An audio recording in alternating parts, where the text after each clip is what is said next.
السلام عليكم، مرحبا بكم اليوم مع حلويات ام ادم. الوصفه ديال اليوم عباره اللي غادي تكون بطاطا في الفران او البطاطا في الكوشه.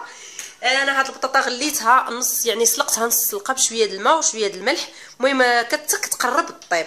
شنو غادي نحتاج لهاد البطاطا؟ المهم انا عندي هنا واحد 3 ديال البطيطات.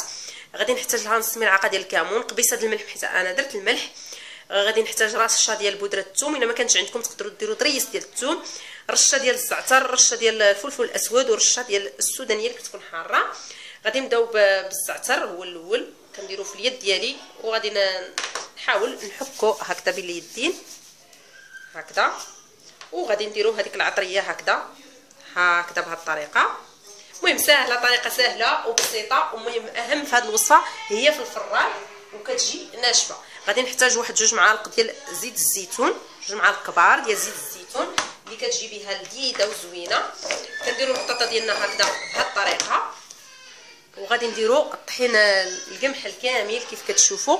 غادي ندير الطحين هكذا، تقدروا ديروا الفرينه، المهم انا اختاريت القمح وكنشفها بهذه الطريقه. دابا ما بقى لنا غير نديروه في الفران اللي كيكون سخون وكنخليوها حتى كتحمر. المهم الطحين على ما كتغطى لكم البطاطا ما كتبقاش يعني فيها الزيت باين، كتنشف بهذه الطريقه.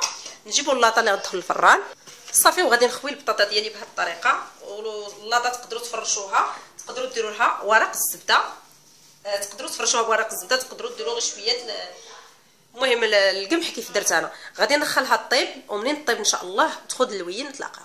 وهذه هي البطاطا ديالنا راه واجده، كتطلع بهذه الطريقه. صدقوني هذه الوصفه كتطلع زوينه صحيه وزوينه. هانتوما كيفاش كتجي، يعني كتجي طايبه. صدقوني غير عطوها شويه الوقت راه غادي طيب وتجيكم لذيذه وزوينه. الا بغيتوا تقدموها مع الكيتشوب والمايونيز، ولكن اليوم انا يعني ركزت على تكون واحد الوصفه اللي هي صحيه. تقدموها لوليداتكم وتعرفوا راسكم، تعرفوا يعني شنو كتعطيوهم. واحد الوصفه اللي هي لذيذه وزوينه وناشفه. هذاك القمح الكامل كيخليها ناشفه وكيخليها زوينه. غير جربوها على حسابي وردوا عليا في التعليقات. الا عجبتكم هذه الوصفه شاركوا في القناه، ديروا اعجاب، خليوا لي التعليقات ديالكم وضغطوا على الجرس باش يوصلكم كل جديد ديالي، ونقدم لكم هذه الوصفه بالصحه والراحه ان شاء الله.